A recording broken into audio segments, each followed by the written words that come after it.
You're a US student who's been accepted to a UK university and you were planning to go to the UK this year.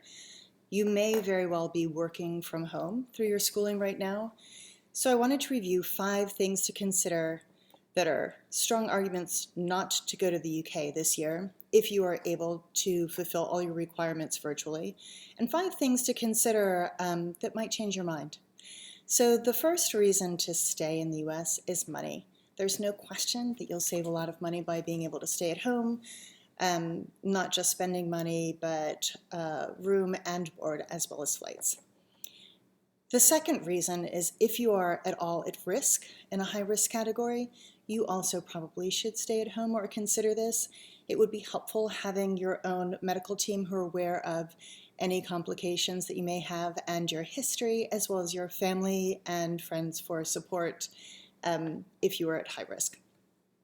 The third thing is that you may be swapping one type of lockdown in the US for just another type in the UK, except you're going to be paying to go to the UK. By this I mean that right now things are pretty open in the UK, but we are heading into flu season, and anticipation is that numbers will continue to rise.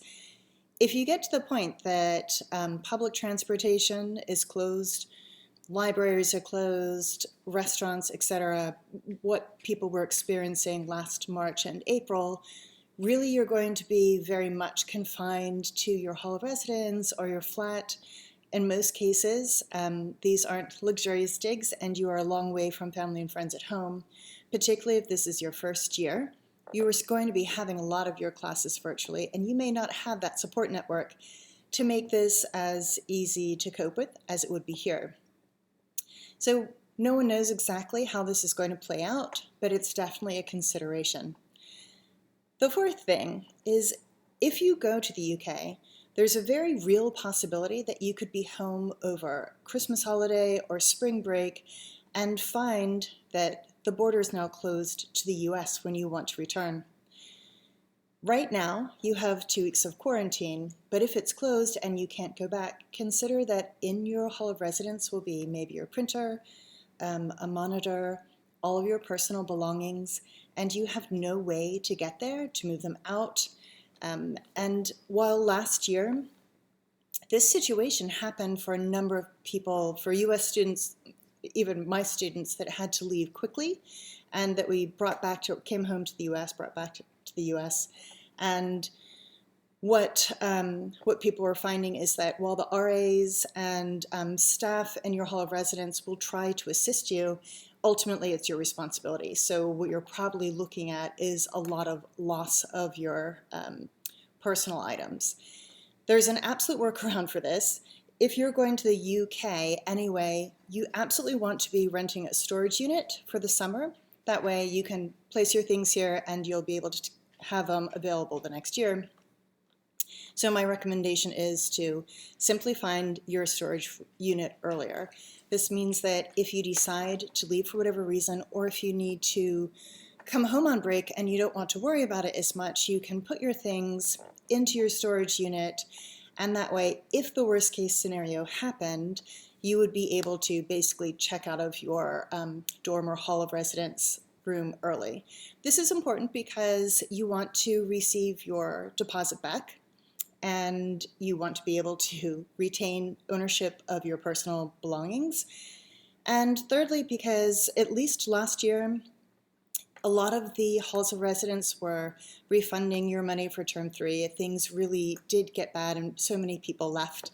And if you would need to have been able to check out of your room. The last thing that I would consider is your maturity level. And it sounds strange, but particularly if this is your first year, you're going from a situation in high school in the US where you're familiar with the country, you have a strong support team, friends and family, and you know how things work in the US. In the UK right now, it's an ever-changing and sometimes rapidly changing set of regulations and laws concerning the government and the expectations of the people who are in the UK. It's your responsibility to know these and follow them. So for instance, right now there's the rule of 6, and you can't have groups of more than 6. consider that they are encouraging people to call the police if people don't do this. You may have left your hall of residence with 3 friends to go and sit out in a park. There are just 4 of you, and you run into another group of 4 friends out at the park, and even if you're sitting on separate benches and talking to an outside person, it looks like you have a group of 8, and the next thing you know, you could have the police arrive. Many of the, and this is absolutely happening, many of the halls of residence also have pretty strict requirements and are beginning to want to make sure that students follow these very closely so that on the 3rd time that you are caught, you could be asked to leave your hall of residence with 24 hours notice. If you are a US citizen, this could be really tough. Not only are you probably underprepared to deal with a foreign country's legal system, but being kicked out so quickly and having your university notified, these are things you absolutely don't want to deal with. So it would be very easy to be sitting with a couple of friends in your room and having a beer because it is legal to drink. And then you forget to put on your mask for a minute walking out, just to the pantry, out of your dorm room. So you really need to consider that you will absolutely be responsible and stay on top of these rules and make sure that you don't end up in trouble. Certainly make sure that you are familiar with where the US Embassy and the consulate are and have that number in your phone. So here are 5 reasons that I think make it really worthwhile to still go to the UK, or strong considerations. The first part is that if you are going to the UK for your degree anyway, probably part of what has made you go is that learning experience is going to include just being there. You probably want to be a little bit more of a global citizen, broaden your horizons, and because most UK degrees are 3 years for undergraduate, if you stay at home your first year, you only have 2 left. So you've lost a bit of time, and you're going to lose that experience. The UK and EU in general has fared better with stewardship of the country through the pandemic, and in general, things are more open. Largely, for instance, on the streets of London, you can walk around without your mask as long as you're outside. At least to date, bars and restaurants are still open, although they're closing early. The museums are still open. There's still absolutely plenty to do around the UK, so you can still go and have that experience. And this leads into the second one. If you're going to be in a country that is going to suffer through a second round of an increase in pandemic cases, you may want to be in a country that handles it better than we do in the US. There's something to be said for looking at how the social national health system works and handles it, and how other leaders in other countries provide leadership through COVID and through what's to come in this transition stage as we're all waiting for a vaccination to be available. So you could be at home and be comfortable, or you could be in another country where if you're careful, the UK actually seems to fare better, or has so far. The next item is that right now in the UK, you are probably going to get more of a British experience than you may have for a long time, because there are almost no tourists there right now. London, big city, all year long. There are millions of people flocking to London to look around. There are definitely a very limited number of American tourists, because no one wants to quarantine for 2 weeks to go on a trip. And while many citizens, many countries in the EU are allowed to come in, the numbers of tourists are definitely lower. And this means you have 1 year where you have a little bit more of that quintessential British experience. And also any negative vibe that you might normally receive for being an American in the UK might be a little bit diminished, just because there are fewer tourists going through the cities right at the time too. Depending on your expectations of the next election, it could be, if you're worried about it, that the UK is a little bit more stable during the course of this year. There have definitely been concerns in the US as to how, if we have a change in president, how that is going to occur, whether it's going to be peaceful as we expect, or whether there might be some discontent. And even if our president remains the president for the next 4 years and is reelected, either way, it is probably not going to be as stable here in the US, and it's not a bad time for you if you really want to just focus on your studies and buckle down. It's a great time to be a student, and it's a good time to be a student in the UK or EU and avoid all of this. The other thing that I would say is that if you are really coming from high school into this year, and that last high school year obviously has been somewhat interrupted by the pandemic, and everyone has been for the last part of your senior year probably taking classes from home, it might be a really tricky transition to get used to university level work while still at home. And you have to consider the time difference. So if you have 9 o'clock lectures, that is maybe getting up at 3 in the morning US time to get breakfast and a shower and try to wake up and get some coffee before that time hits you. It really depends on what your diligence level is and how comfortable you are with sticking with a schedule that might be fairly heavy on morning classes. That can be rough, and it's going to be important this year that you get as much as you can out of it. The other thing is that if you're actually on site for your classes, there are a number of labs, tutorials, and lectures that will be in person still in the UK. And as a freshman, going into your first year, it's nice to be able to be there for these, get to know your professors, have a more grounded feeling for how school is going to work for you and how you can drive the most value out of it. And libraries and university facilities are often still open and functioning. If you don't go your first year, while many universities are saying you won't be penalized, I still think it makes it a little bit harder. Your freshman year, it's really expected that new acclimation to being in the country and to where everything is going to occur at the beginning of your freshman year, and you're not going to be given the same leeway second year. So it's, I think, a good thing to consider. And I'm just going to toss this in as well. It ties in a little bit about being in the UK as part of your overall degree.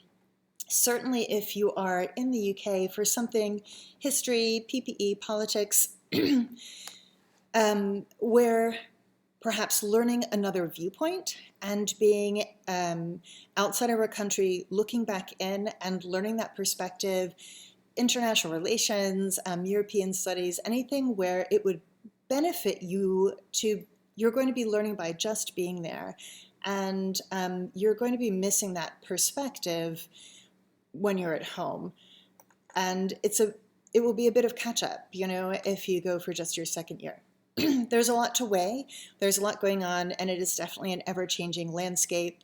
However, know that if you go to the UK right now, they're being really careful about students. So reports back, say from the University of London Housing, University of London is the umbrella organization for, I think, 17 universities right in London, including King's, UCL, Imperial, LSE, just a few. But they're being really careful. So if you do go, read the contents carefully that they send you. If you're going into quarantine, say you're going back over break and you're going to get there before the general populace arrives, that quarantine is a little bit different than the one that you will experience if you come in midterm. If you're there before other students, at least this year, you've been allowed to leave just to quickly go and get groceries, and you have a little bit of leeway. That will not be the case if there are other people in halls. You will be absolutely locked down, and it really depends on your hall of residence, so check that before you go. You may also have requirements, for instance, to bring They'll call it your own box. This is Tupperware. They don't want to give you a plate and utensils and have your COVID fingers possibly touch things that then are passed back to kitchen staff. So they want you to bring Tupperware so that they can give you food in this and or deliver it to you, which will mean that if you are arriving at the UK for the first time into the UK, you may want to sign up for Amazon Prime in advance and order utensils, some dish soap and a sponge and a dishcloth and your Tupperware in advance. And different halls of residence are handling it in completely different ways. So going back to University of London, Connaught Hall for residents there, they had bug buddies, RAs, and people who were on site who would contact people coming in for quarantine. You do pay an additional fee for the 2 weeks of quarantine. The RAs would check on you, and they organized like Zoom escape rooms to try to make sure that people had things to do and break up the monotony. And students were provided with a starter bedding pack, so you at least could get in and get settled in your room. But you have students who arrived, say, at International Halls, where International Hall didn't have a bedding pack. You would arrive, no one contacted you, there was nothing organized by the hall itself. So you probably should get into the student room forum and take a look through there and search for your particular hall of residence.